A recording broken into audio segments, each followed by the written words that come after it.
夜間腿抽筋困擾，香港長者必知三大營養解方。喺香港潮濕悶熱嘅環境中，逾40%嘅60歲以上長者飽受夜間小腿抽筋之苦。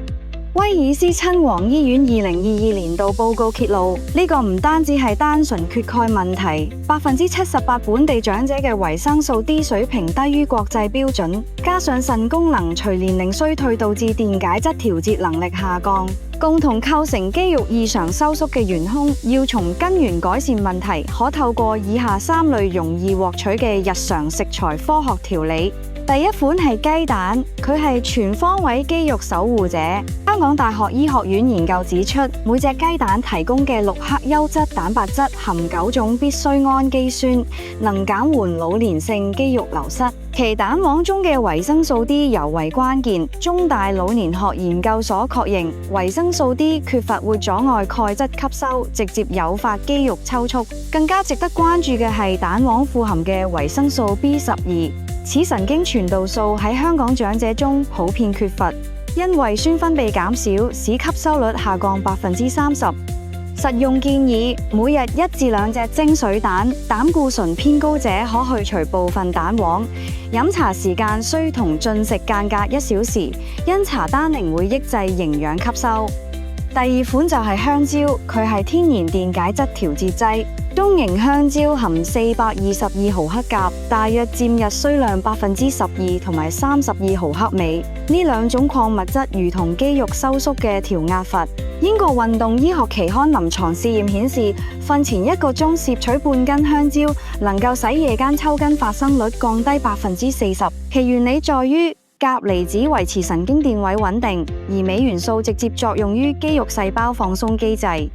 針對香港飲食特點，建議糖尿病患者選用升糖指數僅30嘅青香蕉，搭配無糖燕麥粥作為宵夜。運動之後則可與無糖豆漿同食，促進蛋白質合成，修復肌肉微損傷。第三種就係果仁種子，係抗炎護肌寶庫。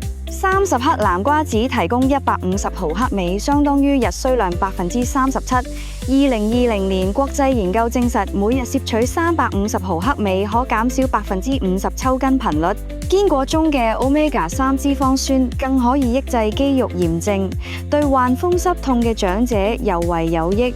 香港家常食法推薦：白灼菜心撒烤南瓜子粉、西芹腰果炒肉丁。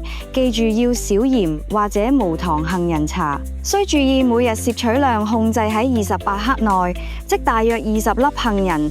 避免鹽焗加工品，因高鈉會加劇脫水反應。香港衛生署數據顯示，一碗雲吞麵湯底含鈉量達1500毫克，以超長者每日建議上限。生活配合關鍵措施，第一係水分管理。